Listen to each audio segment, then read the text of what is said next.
ગુજરાતને શહેરી વિકાસ, ઉર્જા, માર્ગ પરિવહન વિભાગ સહિત ₹19,800 કરોડના વિકાસ પ્રકલ્પોની મળી ભેટ. પ્રધાનમંત્રીએ હિંમતનગર ખેડબ્રહ્મા ગેજ પરિવર્તનનું કર્યું ઉદ્ઘાટન. તો 38,949 ગ્રામીણ પરિવારોને મળ્યું પોતાનું ઘર. અસારવા સિવિલ ખાતે 858 બેડની ક્ષમતા ધરાવતા રેન બસેરાને મૂક્યો ખુલ્લો. પ્રવર્તમાન વૈશ્વિક ઉર્જા સંકટ વચ્ચે સફળ વિદેશ નીતિ અને એકતા એ દેશની તાકાત. પ્રધાનમંત્રીએ વાવ થરાદ ખાતે જાહેર સભાને કર્યું સંબોધન. કહ્યું, દેશ સંકટ સામે ઝઝૂમી રહ્યો છે ત્યારે વિપક્ષ ભ્રામક માહિતી ફેલાવી રાજકીય રોટલા શેકવામાં વ્યસ્ત.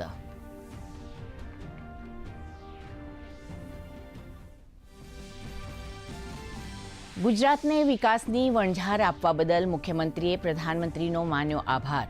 કહ્યું, પ્રધાનમંત્રીએ છેવાડાના વિસ્તારોને મુખ્ય પ્રવાહમાં લાવવાનું કાર્ય કર્યું.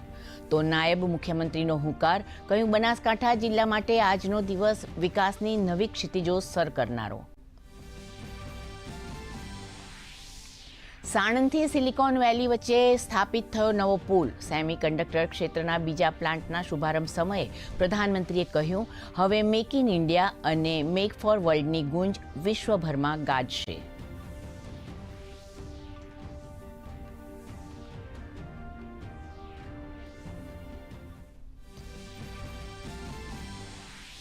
પ્રવર્તમાન વૈશ્વિક અસ્થિરતા વચ્ચે સમ્રાટ સંપ્રતિ સંગ્રહાલય સમગ્ર માનવતા માટે મહત્વપૂર્ણ. શ્રી મહાવીર જૈન આરાધના કેન્દ્ર ખાતે સમ્રાટ સંપ્રતિ મ્યુઝિયમના ઉદ્ઘાટન સમારંભમાં પ્રધાનમંત્રીનું સંબોધન.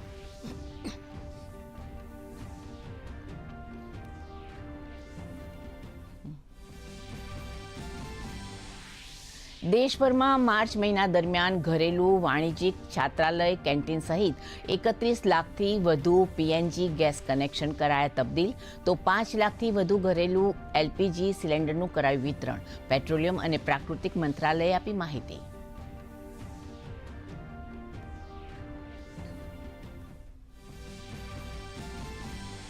કેન્દ્ર સરકારે વહીવટી તંત્રમાં કર્યા મહત્વના ફેરફાર. નાણાં વિભાગ, એમએસએમઈ, ગ્રામીણ વિકાસ સહિત મહત્વના મંત્રાલયમાં નવા સચિવોની નિમણૂક. સંજય લોહિયાની નાણાં મંત્રાલયમાં સ્પેશિયલ સેક્રેટરી તરીકે વરણી. તો રોહિત કંસાલ સંભાળશે ગ્રામીણ વિકાસ મંત્રાલયના સચિવ તરીકેનો હોદ્દો. અસમમાં એક દાયકાની વિકાસ યાત્રા પર બીજેપીએ જાહેર કર્યો ચૂંટણી ઢંઢેરો. ગેરકાયદેસર ઘૂસણખોરી કરી રહેલા લોકો પાસેથી જમીન મુક્ત કરવાનું આપ્યું વચન. 2036 સુધી રાજ્યના અર્થતંત્રનો $300 બિલિયન સુધી પહોંચાડવાનું લક્ષ્ય. તો કેરળમાં પણ ભાજપે સમાન હક, સમાન ન્યાય અને વિકાસ માટે સમાન તક આપવાની કરી જાહેરાત. અને રાજ્યમાં માવઠાનો માહોલ રહેશે યથાવત.